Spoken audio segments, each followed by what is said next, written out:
Hello everyone, Shomo Chatterjee here. Welcome to my very first episode of Stealing from the Future, my YouTube channel.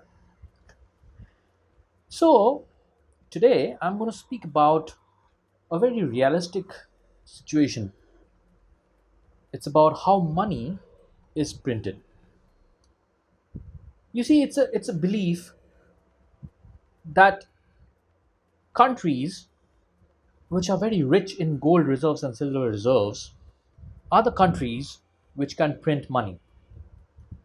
But I would say that's a wrong notion. Money is printed all over the world. Gold and silver reserves were a thing of the past.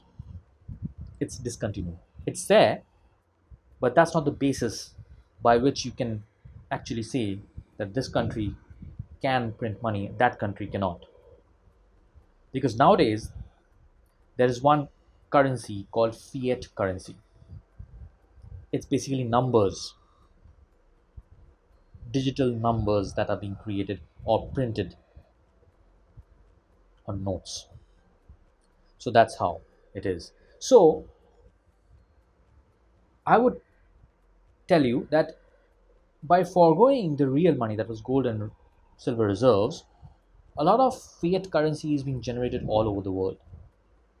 And because of which, a lot of currency levels are rising and the values of currencies are coming down. And because of that, inflations are rising, inflation levels are rising, and it's getting difficult for people to cope with their living. There are 6 ways in which I can explain to you how this process takes place. Number one, government creates IOUs. Now, when governments come to power, let me take the example of the US economy because that's the economy which is the most powerful economy. The dollar is the most powerful currency all over the world. It's used all over the world till now. So let's take the example of the US dollar and their system. The government over there creates IOUs. Basically, when they come for elections, before that, prior to elections, they give a lot of what do you call, you know, give a lot of pledges for the public. How a lot of promises. They make a lot of promises. Uh, this can be done, that can be done. I'll do this for you, that for you, to get the votes. And when they get the votes to keep those promises, they need money to do this development, that development, and programs and this and that. Where will they get that money from? Well, they basically ask the treasury to create bonds, which is nothing called, which is something called IOU. IOUs are written memos which are given to banks. Now, big banks knows that buying IOUs is quite profitable. They take the IOUs and gives the money to the treasury. What happens after that? The treasury passes on that money to the government, and the government uses that for their purposes. As a result, a deficit takes place in the bank, in the whole banking system. This is called the national debt. And we, the people, we earn money for the economy by our hard work, and that is used to clear the national debt. You understand what is happening? So this is how government creates IOU. Number two, swapping IOUs and creating money. Now, let me chart out the process by which the whole of the system works. I already told the first step. So once the treasury gets the money from the bank, what they do is they give it to the government. The IOU goes to the bank. The bank takes that IOU and goes to the Federal Reserve. Now, the Federal Reserve is a body which takes that IOU and shells out printed money to the bank. Now, let me tell you one thing: the Federal Reserve is not a rich body. In fact, it does not have any money. It basically, what it does is it creates money. It writes numbers on certain papers, and by help of which magically notes are printed or digital money is created which goes into the bank. The bank gets the money and again trades that money with the government through the treasury and gets its interest. Bank is the most profitable guy in this, and this is between the Federal Reserve and the treasury and the government, and the banks make the most money out of this. This process goes on and on, and who suffers? Common man like us. Third point: government spends these numbers. How? So when the government gets the money, they spend it on various programs, works, statues, or some war, or some nuclear weaponry, something that's all. And whatever remains goes to government employees, soldiers, contractors, and what they do is they in turn take that money and they deposit in the banks. Because obviously, when you get money in such huge sums, you have to deposit in the bank. Some you keep it at home. So they do all of that. Now, when they deposit in the bank, like common people, like we also deposit in the bank, we think it's safe in the bank. Let me tell you one thing: it's just a belief. You might get your money back, but the bank utilizes it in various schemes. The bank takes your money and utilizes in stocks, shares, various things, which I'll explain in the next step. Step 4: banks multiply the money. Now, let me tell you, one person, he goes to the bank, deposits $100.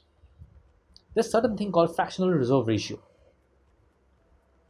By this fractional reserve ratio, what the bank does is it keeps 10% in the bank and 90%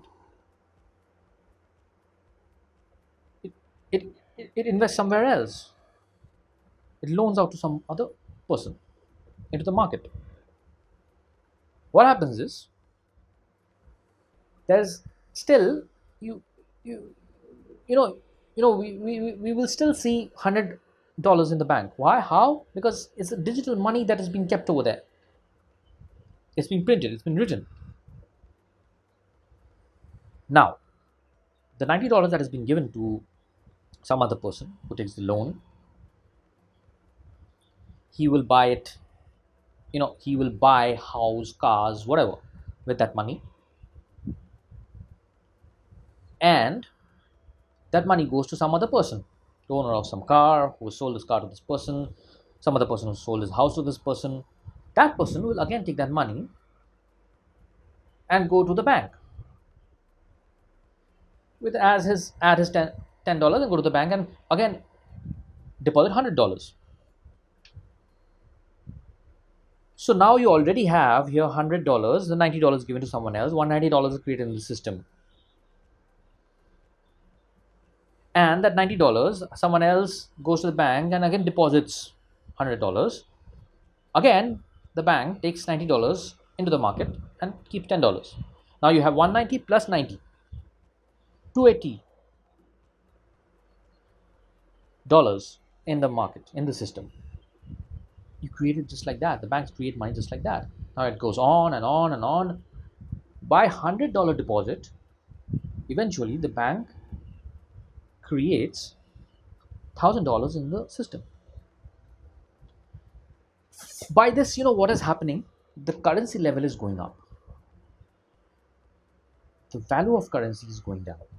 We might say, what's the big deal? Prior to this, we might say, what's the big deal? I'm getting my money from the bank. But this is happening. Currency level is going up. Value of currency is coming down. As a result of which, inflation is happening. As a result of inflation, our livelihoods, our ability to spend, prices of things, commodities, everything rises. Livelihood is absolutely, it suffers. So it's not at all called for. It's an evil system. Next, we all know you know we work very hard, okay, but our hard-earned money are taxed by the government. Number five, the government taxes our money. Throughout the year we work hard, we make money, and we pay a whole lot of that money into the government, to the government, as taxes. What the government do? They don't use it for welfare for us or for the country. They use it for their for clearing up the debt which is already there, because of their taking money from the banks, and for their own purposes and programs. They use this money to clear that national debt, not for welfare. So imagine.